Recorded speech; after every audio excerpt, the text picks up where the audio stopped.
வாங்க இன்னைக்கு நாம ஒரு திரைக்கதைய பத்தி ஆழமா பார்க்க போறோம். ஆனா இது வெறும் கதை இல்ல. இது ஒரு முழு சினிமாவுக்கான ப்ளூ பிரிண்ட்னே சொல்லலாம். என்னை என்னும் எங்கள் இந்த ஸ்கிரிப்ட் எப்படி ஒரு புதுமையான சைக்கலாஜிக்கல் த்ரில்லருக்கான அஸ்திவாரமா இருக்குங்கிறத இப்ப விரிவா பார்க்கலாம். யோசிச்சு பாருங்க. ஒரு பெரிய கேஸ் நடக்குது.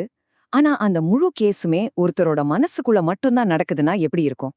இந்த ஒரு கேள்விதான் இந்த படத்தோட மொத்த அடித்தளமும். இங்க துப்பாக்கி சண்டை கிடையாது, கார் சேஸ் கிடையாது. மொத்த போர்க்களமே ஒரு மனுஷனோட மூளைக்குள்ளதான். இது ஒரு சாதாரண இன்வெஸ்டிகேஷன் படம் இல்ல. இது ஒரு சைக்கலாஜிக்கல் போர். சரி, கதை எப்படி ஆரம்பிக்குதுன்னா ஒரு பெரிய கார்ப்பரேட் சதியோட தான். டிஆர்கேன்னு ஒருத்தர் ரொம்ப சக்தி வாய்ந்த ஒரு மெடிக்கல் கம்பெனிக்கு எதிரா ஒரு கேஸ் போடுறாரு. ஆனா இது சாதாரண கேஸ் இல்ல, ரொம்பவே சிக்கலானது, மர்மமானது.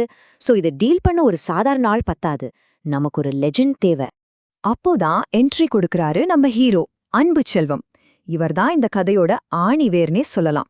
இது சும்மா ஒரு ஹீரோ கேரக்டர் கிடையாதுங்க. எந்த ஒரு பெரிய நடிகருக்கும் அவங்களோட நடிப்பு திறமைய காட்ட ஒரு சரியான தீனி போடுற ஆழமான கேரக்டர் இது. ஏன்னா இதுல புத்திசாலித்தனம், இரக்கம், பிடிவாதம்னு பல ஷேட்ஸ் இருக்கு.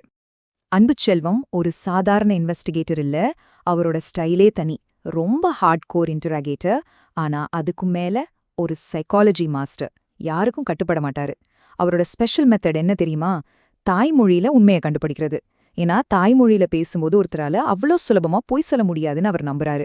இந்த ஒரு டெக்னிக் தான் அவரை மத்தவங்களிருந்து தனியா காட்டுது. அவரோட தாரக மந்திரமே இதுதான். நான் எந்த பக்கமும் இல்ல, உண்மைய கண்டுபிடிக்க நடுவில் நிற்கிறேன். பாத்தீங்களா? அவர் யாருக்காகவும் வேலை செய்யல. அவரோட ஒரே குறிக்கோள் உண்மைய கண்டுபிடிக்கிறது மட்டும்தான்.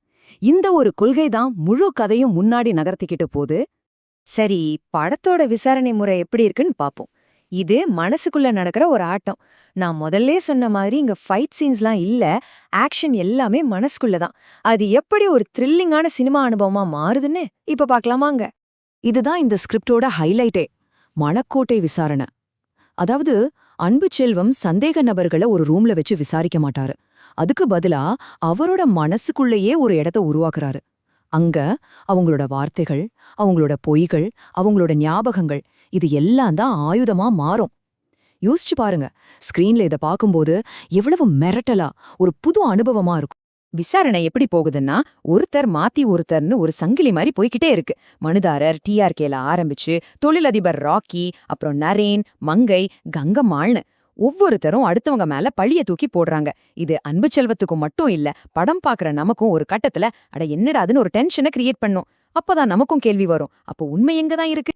ஆனா அவங்க மாத்தி மாத்தி பழைய போட்டாலும் அது சும்மா டைம் வேஸ்ட் இல்ல. ஒவ்வொரு விசாரணையும் ஒரு சைக்கலாஜிக்கல் செஸ் கேம் மாதிரி. ஒவ்வொரு மூவ்லயும் அந்த குற்றத்தோட அடுத்த லேயரை அன்பு செல்வம் கண்டுபிடிச்சிட்டே இருக்காரு.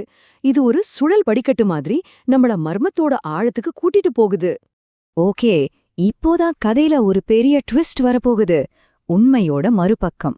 நாம இதுவரைக்கும் பார்த்தது எல்லாமே ஒரு கற்பனை. உண்மையான குற்றம் வேற.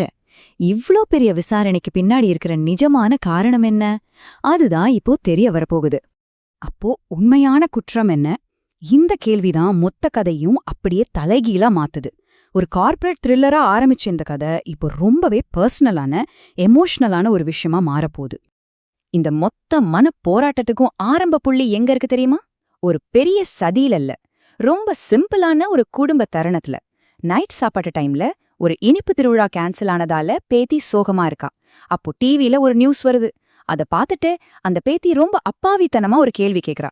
அந்த சின்ன கேள்விதான் அன்பு செல்வத்தோட மனசுக்குள்ள இவ்ளோ பெரிய புயலை உருவாக்குது. அந்த டிவி நியூஸ்ல வந்த அந்த நம்பர் தான் இது, 110 மில்லிகிராம் per டெசிலீட்டர். இதுதான் அந்த புதுசான ரொம்ப கடுமையான பிளட் சுகர் லிமிட். இந்த ஒரு நம்பர், இந்த சின்ன விஷயம்தான் முழு கதைக்குமே தூண்டுதலா அமையுது. இத வச்சுதான் அன்பு செல்வம் தன் மனசுக்குள்ள ஒரு பெரிய உலகத்தையே உருவாக்குறாரு. சோ இப்போ உங்களுக்கு புரிஞ்சிருக்கும், இந்த கதைக்குள்ள 2 நிஜங்கள் இருக்கு. ஒன்னு, மனசுக்குள்ள நடக்கிற ஒரு கார்ப்பரேட் கேஸ். ஆனா அதுக்கு பின்னாடி இருக்கிற உண்மையான நோக்கம் என்னன்னா, தம் பேத்தி கேட்ட ஒரு கேள்விக்கு பதில கண்டுபிடிக்கிறது. வெளியில பாக்கும்போது அது ஒரு பொய்ய அம்பலப்படுத்துற மாதிரி தெரியும். ஆனா உள்ளுக்குள்ள அது தன் குடும்பத்தோட சந்தோஷத்தை காப்பாத்த ஒரு தாத்தா பண்ற போராட்டம். இதுதான் இந்த ஸ்கிரிப்டோட ஜீனியஸ். கதையின் மையம் எல்லாம் குடும்பம்தான்.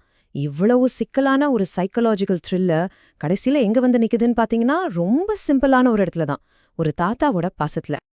அவளோட அந்த கேள்வி, என் தாத்தா உங்களுக்கு சின்ன வயசுல இந்த ரிவிஷன் பத்தி தெரிஞ்சிருந்தா நீங்க செக் பண்ணிருக்கலாம்ல.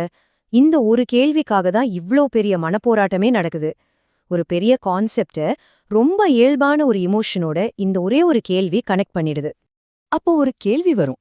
அன்பு செல்வம் ஏன் இந்த மன விளையாட்ட விளையாடணும்? ஏன்னா அவருக்கு வயசு 80. அவரால இனிமே வெளியில போய் உடம்பால போராட முடியாது. அதனால அவர்கிட்ட இருக்கிற ஒரே சக்தி வாய்ந்த ஆயுதம் அவரோட மனசுதான். அத வச்சு தம் பேத்திக்காக இந்த போரை நடத்துறாரு. இது ஒரு தாத்தாவோட அன்பு, மன உறுதிய பத்தின ஒரு உருக்கமான கதை. சுருக்கமா சொல்லணும்னா என்ன என்னும் எங்களுங்கிறது ஒரு விசாரணைய பத்தின சைக்கலாஜிக்கல் த்ரில்லர்.